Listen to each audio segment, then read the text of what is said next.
لَكَ ذَلِكَ وَعَشْرَةُ أَمْثَالِهِ، کہ وہ شخص قیامت کی اللہ کی عزت کی قسم کھائے گا۔ اصل میں وہ طویل قصہ، اللہ اس کا چہرہ پھیر دے گا جنت کی طرف۔ اب اس کو جنت پہلی بار نظر آئے گی، جنت کے سائے، دیواروں کے سائے۔ اب کچھ دیر تو خاموش رہے گا، اللہ سے وعدہ کر رکھا اور کچھ نہیں مانگوں گا۔ پھر اس کا صبر ٹوٹ جائے گا، وہ کہے گا یا اللہ اس سائے تک پہنچا دے۔ اللہ فرمائے گا یا ابن آدم ما اقدرک، کتنا دھوکے باز ہے تو، ابھی تو نے کیا وعدہ کیا اور اب کیا سوال کر رہے؟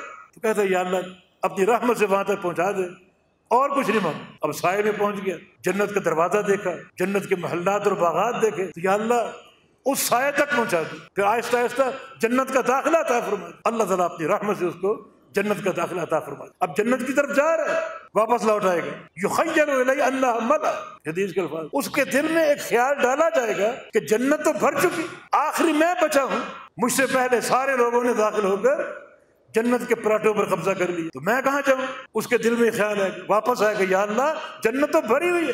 اللہ فرمائے گا جاؤ دیکھو، پھر جائے گا، پھر واپس پلٹ جائے گا، انہ ملأ، وہ تو بھری ہوئی ہے، مجھے کہاں جگہ ملے گی؟ اب اللہ فرمائے گا تمنا، چلو تمنا کرو، تمہیں کیا چاہیے؟ تم سوچو، سوچ کے بتاؤ کیا چاہیے تم؟ کہے گا یا اللہ میری تمنا تو محدود ہے، تو رب العالمین تو عطا فرما اپنے فضل سے، تو عطا فرما، میری طلب محدود ہے، میری سوچ محدود ہے، تو فرما۔ تب یہ آگے جو حدیث کا ٹکڑا یہاں مذکور ہے کہ لَكَ ذَلِكَ عَشْرَةُ أَمْثَالِهِ، جتنی زمین ہے اتنا ٹکڑا دے دوں جنت کا، جتنی زمین۔ اب وہ کہے گا یا اللہ تو مذاق کر رب العالمین، میں سب سے آخر میں جا رہا ہوں اور اتنا زمین کے برابر ٹکڑا۔ اللہ فرمائے گا لَكَ ذَلِكَ عَشْرَةُ أَمْثَالِهِ، 10 گنا اور دیتا ہوں، 10 گنا، اس کی رحمت کی وسعت، 10 گنا اور دوں۔